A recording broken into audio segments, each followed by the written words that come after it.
مولایا صلی وسلم دائما ابدا۔ جس گھر میں کتا، تصویر اور جنبی یہ تین ہوں وہاں رحمت کا فرشتہ نہیں آتا۔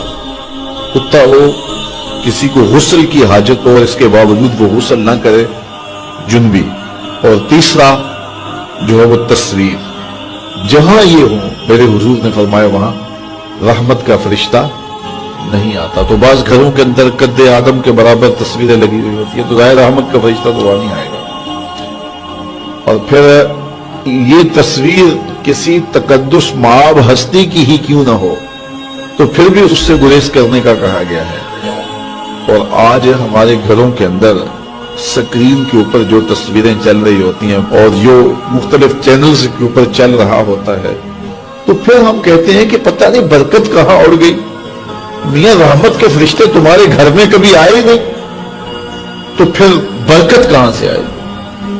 پہلے مال تھوڑا ہوتا تھا، پیسے لوگوں کے پاس اتنے نہیں ہوتے تھے، 100 روپے کا منہ کوئی دیکھتا تھا، لوگ پیدل سفر کرتے تھے۔ میں ایک دیہات کا رہنے والا ہوں، سارے لوگ پیدل شہر میں آتے تھے، لوگوں کے پاس دو سے زیادہ جوڑے نہیں ہوتے تھے، اچھا جوتا کسی کے پاس نہیں ہوتا تھا، شادیوں سے بڑے بھائی کا جوتا، چھوٹے بھائی کا جوتا، ایک دوسرے کے جوتے مانگ کے لوگ لے کے جایا کرتے تھے۔ سکول کے بچوں کے پاس بہت ساری مائیں کو کچھ کھانے کے لیے دے دیتی تھی کہ یہ دوپہر کو کھا لینا، اور خرچی بھی بڑی معمولی سے ملتی تھی۔ اور آج ہر بچہ 200-300 روپے کا بیلنس روز جو ہے وہ موبائل پہ خرچ کرتا ہے، موٹر سائیکل کا جو ہے وہ تیل الگ خرچ کرتا ہے، اور جو اس کی جیبیں بھری ہوئی ہوتی ہیں، اور اتنا کچھ ہونے کے باوجود برکت نہیں ہے۔ برکت جو ہے وہ پیسوں سے نہیں آتی، جب رحمت کے فرشتے آتے ہیں برکتیں لے کے آتے ہیں۔ اور ہمارے گھروں کے اندر جو قادآور سکرینیں لگی ہوئی ہیں اس سے برکت اڑ گئی ہوئی ہے، اور اس پہ پھر کیا کیا دیکھا جا رہا ہے، کیا کیا دکھایا جا رہا ہے، تو پورے ملک سے برکت اڑ گئی ہوئی ہے۔ پیسے کی فراوانی کے باوجود برکت باقی نہیں رہی۔ کثرت کچھ چیز نہیں ہے، برکت کچھ چیز ہے۔ تو اللہ سے کثرت کی بجائے برکت مانگو۔ جب برکت مانگو گے تو تھوڑے میں بھی اللہ تمہیں وہ سکون اور طمانینت قلب عطا کر دے گا جو زیادہ والوں کو بھی نصیب نہیں ہوتا۔ تو اصل مقصود تو طمانینت ہے۔ تو اپنی اولاد کو جو ہے وہ اپنے عمل کے ساتھ، اپنے رویے کے ساتھ صالحیت کی جانب لے کر کے جاؤ۔ قرآن مجید کی تلاوت معمول رہے گھر میں، اور 5 گانا نماز کے لیے گھر میں مصلے بچھیں، مائیں بہنیں بیٹیاں گھروں میں مصلے بچھائیں، اور مرد حضرات مسجد کا رخ کریں، تو پھر دیکھنا کہ اس کے اثرات مرتب ہونے لگے۔ ایک بندہ جا رہا تھا جنگل میں تو اس نے دیکھا کہ ایک لومڑی ہے جس کے پاؤں بھی کٹے ہیں، ہاتھ بھی کٹے ہوئے۔ اس نے کہا مالک تو اس کو کیسے رزق دیتا ہوگا؟ تو وہ ایک درخت پہ چڑھ کے بیٹھ گیا۔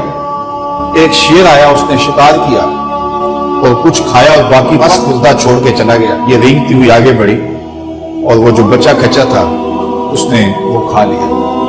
تو اس کا بڑا یقین حامل ہو گیا۔ اس نے کہا کہ مالک تو کتنا کریم ہے، اس کو بھی رزق دیتا ہے۔ ایک غار میں جا کے بیٹھ گیا۔ جب وہ بے دست و پا لومڑی کو رزق دیتا ہے انہیں تو پھر انسان۔ ایک پہر گزرا، 2 پہر گزرے، وہ ہاتف سے آواز آئی میرے بندے میں تجھے بھی دوں گا لیکن شیر بن لومڑی نہ بن، شیر بن لومڑی نہ بن، کہ خود بھی کھاؤ اور اوروں کو بھی کھلا۔ تو قسمت کا ہے جو مل کے رہتا ہے۔ اب کوئی شیر بن کے لے لے یا لومڑی بن کے لے لے، حرام ذریعہ اختیار کر لے یا حلال ذریعہ اختیار کر لے، اب یہ ہمیں اس نے اختیار دیا۔ فَلَنُحْيِيَنَّهُ حَيَاةً طَيِّبَةً، اللہ فرماتا ہے کہ جو میرا ہو جائے پھر میں ستھری زندگی دے دیتا ہوں، میں پاکیزہ زندگی دے دیتا ہوں، میں نورانی زندگی عطا کر دیتا ہوں۔ اور یقیناً جو اس کے ہو جائیں پھر اللہ اس کا ہو جاتا ہے۔ فَلَنُحْيِيَنَّهُ حَيَاةً طَيِّبَةً کا روپ چڑھتا ہے ان کے چہرے کے اوپر۔ زندہ ہوتے ہیں تو خوبصورت زندگی گزارتے ہیں، اور جب اس دنیا سے جاتے ہیں تو پھر بھی خوبصورت زندگی گزارتے ہیں۔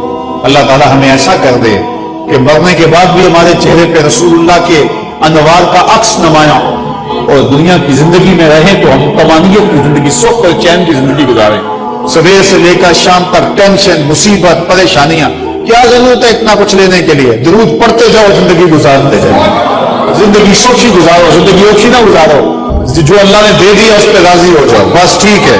اگر کوئی لوگ تمہیں گالیاں دیتے ہیں، برا کہتے ہیں، کوئی بات نہیں، بھلیا لوکی دینوں کافر کافر آکڑ تو آہو آہو آہو۔ کوئی تکلیفیں دیتا ہے پھر بھی پریشان نہ ہو، رزق تھوڑا ہے تب بھی پریشان نہ ہو، زیادہ ہے پھر بھی ٹینشن نہ لو، اللہ کا شکر ہے، اللہ نے جس حال میں رکھا ہے۔ اور سنو، میں کہتا ہوں کہ یہ ٹینشن فری حدیث ہے۔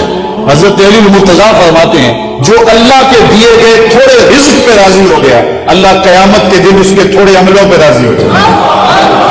جو اللہ کے دیے تھوڑے رزق پہ راضی ہو گیا، اللہ قیامت کے دن اس کے تھوڑے عملوں پہ راضی ہو گیا۔ تو خوش نصیب ہیں وہ لوگ جو اپنی زندگی کو اللہ کی رضا میں گزارتے ہیں اور اپنی آخرت کو بھی اس کی رضا کے سائے میں لے جاتے ہیں۔ اللہ تعالیٰ مجھے آپ کو اپنی رحمتوں کے سائے میں رکھے، دنیا آخرت کی بہاریں نصیب فرمائے۔